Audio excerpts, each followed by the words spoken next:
This is the first of 6 topics that will be used to guide you through the project module.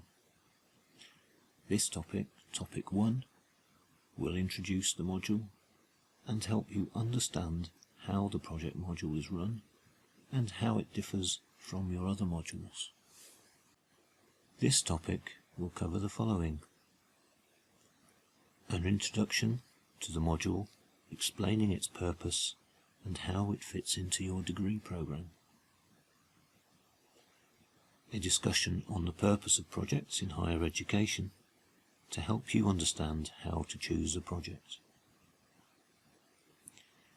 some advice on choosing an appropriate project title, with some examples of good titles and some examples of not so good titles, an overview of how to use reference material, pointing you to some useful resources, some advice on keeping a record of your activities throughout the project. In addition to this lecture, there are tutorial exercises and also topics for online discussions. So by the end of this topic, you should understand the purpose of academic projects. You should be able to select an appropriate project title. You should know how to keep a record of your activities. And you should know how to use reference material correctly. You may have carried out or been part of projects in your work or your leisure activities. One of the first things you need to be aware of is that an academic project is different to other types of projects. With an academic project, you will be expected to complete some work, and in this case, some practical work. However, you're also using the project to demonstrate that you understand your chosen topic, that is, information systems. You'll demonstrate that you can apply your knowledge to the solution of problems. You'll demonstrate that you can work independently without constant or direct supervision and taking the important decisions regarding your work by yourself. You'll demonstrate that you're able to plan a program of work and demonstrate that you can follow that plan. You'll also demonstrate that you're able to evaluate the work that you have done in comparison to that of others. Your project should set clear personal goals. Examples of these goals may be to demonstrate that you can work independently on a technical subject, maybe to demonstrate that you can solve a complex IS problem by applying your current knowledge. Maybe you wish to demonstrate that you can gain knowledge as required for a project, such as applying a new language or a new technique. Maybe you wish to demonstrate that you can apply systems of development techniques that you've learnt on the course and understand how they work in a real project. These goals are personal goals that you may have to apply to your project, and as such they will drive the work on your project and also keep you motivated to complete the project and on time. The project unit is structured differently to the other units on the programme. This is largely due to the independent nature of the work that you must complete during the project. During weeks 1 to 6, we'll provide you with a series of introductory lectures giving guidance on the selection of an appropriate project and other important activities such as project planning, preparation of the project proposal, carrying out research, selection of an appropriate project plan. At the end of week 6, you'll submit your project proposal, setting out what you intend to do for the remainder of the project unit. Therefore, it's important to get this right at an early stage in the project. From week 6 onwards, there will be no further lectures, but you will have weekly online meetings with your project supervisor. During these meetings, you'll discuss various aspects of your project and your progress. Weeks 7 to 10 will normally be where you complete your research and analysis tasks. You'll be developing a fuller understanding of the system that you intend to create and documenting the requirements of that system. After week 10, as a result of this research and analysis, you will produce a report that describes your progress to date, an interim report. This report details the system that you'll be designing during weeks 10 to 13. You should aim to have your design complete so that during weeks 13 to 17 you can carry out the implementation of your system. After you have built your system, you should test it to ensure that it meets the requirements that you've set out in the project proposal. Test plans should have been created early in the system's analysis stage, but you will need to refine these and carry out full testing of your system. You will also need to document that testing, and this will form part of your final report and evaluation. So an important outcome of the testing stage is an evaluation of your system, and also an evaluation of your approach to its development. Evaluation is a crucial part of demonstrating that you are a degree candidate.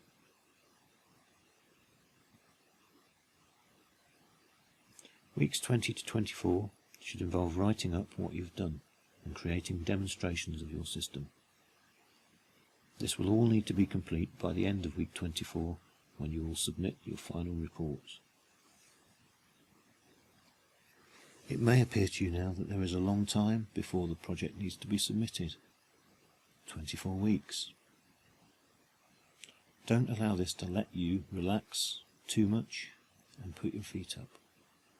Your project needs continuous work in order for it to achieve its goals and in order for you to achieve completion on time. Please remember what the project is demonstrating and what it is demonstrating about you. The project will be marked using the following deliverables, each of which is weighted differently. The proposal you will submit after 6 weeks and the accompanying project plan will be worth up to 10% of the total mark. The interim report delivered at the end of the analysis stage will be worth 25% of the total mark. The final product and the report together will provide up to 65% of the total mark.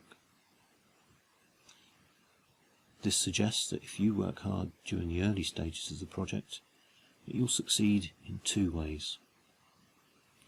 You'll succeed firstly because you're well prepared to complete the work in time and to a high standard. Secondly, you'll succeed because you've already been awarded good marks for your early work, and these will contribute to your overall project mark.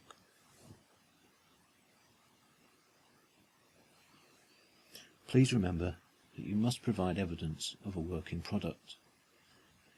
This may be done, for example, by screencasts, or by submitting your files, such as a Microsoft Access database, or by perhaps submitting a link to a website driven by a MySQL database. Please also remember that to pass this module, just like any other, you need a minimum overall mark of 40%. Of course, I expect you to aim higher than this, and you should expect to achieve higher than this as a result of this project. When selecting a project, it's important to remember that an academic project usually attempts to answer a research question.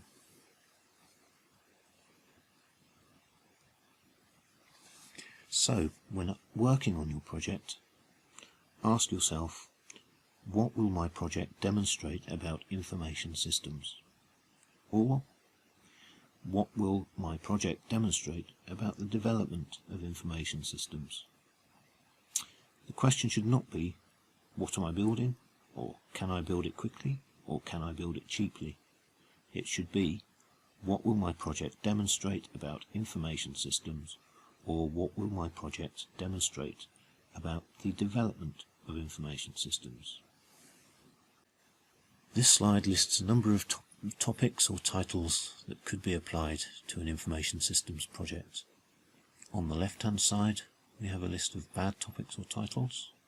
On the right-hand side, we have a list of good topics or titles. If we look at the bad topics, we have some examples. To build the best stock control system in the world. To use the waterfall model to build a student information system. To build a client management system. To create an intelligent information system. So why are these bad topics or titles? Well, it's because they concentrate on the system to be built and not on any other outcome of the project. These topic titles ask about building a system. They say, what am I building? They say, can I build it quickly? Can I build it better? They don't ask, what will my project demonstrate about information systems?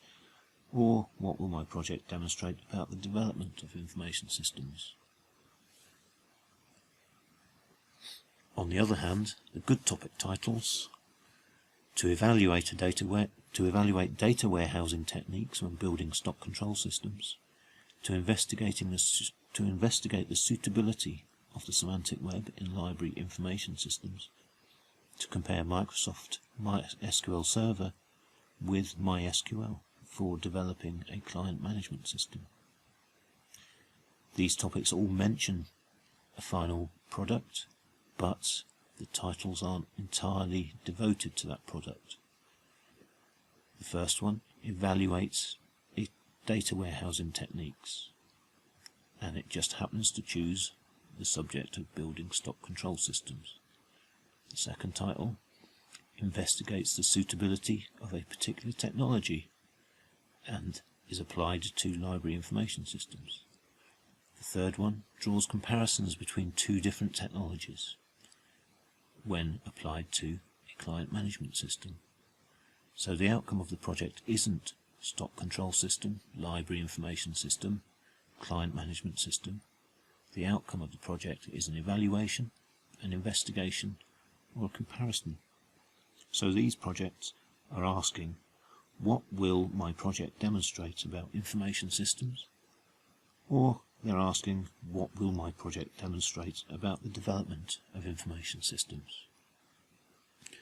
So when you choose your project title, make sure it looks like the titles on the right hand side, and not the titles on the left hand side. Another important thing to remember when selecting your project is the module specification. The module specification states that a student will analyse, design, develop and evaluate a small information system. So you will need to build a system, not just write about it. And the demonstration of part of information systems, or the demonstration of the development information systems, will have to be based on actual development, not just theory. And remember why you're building the system. You're building it to demonstrate a particular aspect of your subject, that is, information systems. As a student, you'll normally take notes when you're at lectures or tutorials, and as an employee, you would take notes when you attend important meetings. In the same way, you should take notes when you're carrying out research, doing reading, or when you're experimenting with technologies or techniques, or even ideas. We make notes for two reasons. Firstly, in order to help remember what we've done or what we've heard. But secondly, in order to help us understand what we've done or to understand what we've heard. So always take notes and record them in a logbook or a journal. This logbook or journal may be electronic or may be paper-based, but always keep it with you and always make notes in the same journal or the same logbook.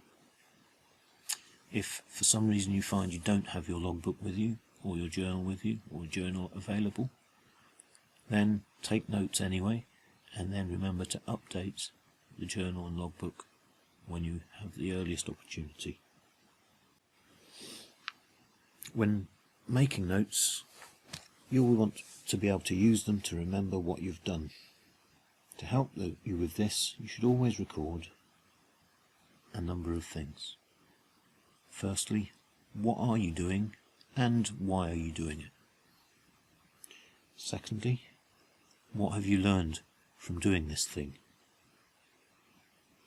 Thirdly, you should record which particular project objective you're doing this towards. This helps you keep focused on the project and the objectives of the project and prevents you from getting distracted and sidetracked by other exciting things that you'd like to be working on. Finally, you should record the date that the work was carried out on. This helps you to keep your notes and your files in order, and also helps you to understand the way in which you learned what you were doing. When taking your notes, you will use many sources of information. This may be articles on the web, it may be book chapters, it may be articles in journals. With your notes, you need to make a record of this source. Make sure you cite it correctly when you write up your notes in your reports. To this end, you'll need to familiarise yourself with proper referencing techniques, making use of the Harvard referencing system to document your sources. The Harvard referencing system is the system used by most universities in the UK, so it's important that you use that. Make sure you start using referencing immediately, and you'll find that it becomes normal and easy during the remainder of the project. This is the end of the lecture, but remember there's more work that you need to do in order to familiarise yourself with the project. The tutorial material provides you with some exercises that will help you understand the subject of this lecture more fully. You must complete this work each week before the next lecture, and preferably before you contribute to discussion and chat sessions. In the references each week, I'll provide you with sources of information concerning that particular topic. The book by Dawson in the list for this week is the recommended text for this module. Each week the tutorial section will prompt you to read part of this book along with any other important material. I've already said that you should start referencing material immediately, so to help you with this, there is a guide to the Harvard referencing system available using this link. There are many others available online too, so if this doesn't suit your needs, then I'm sure you'll find one that does. So this has been an introduction to the Information Systems project. You should be familiar now with the purpose of the project, how you might select a project, there'll be more on this in topic 2, how you keep a record of your activities, and the importance of correct referencing. If you have any questions, then you should write them down, and then make sure that you raise them in the discussion forums and chat sessions. Always remember that on this course there's no such thing as a silly question, and if you're unsure of something, then someone else will be too. Thank you for listening, I look forward to speaking to you during topic 2.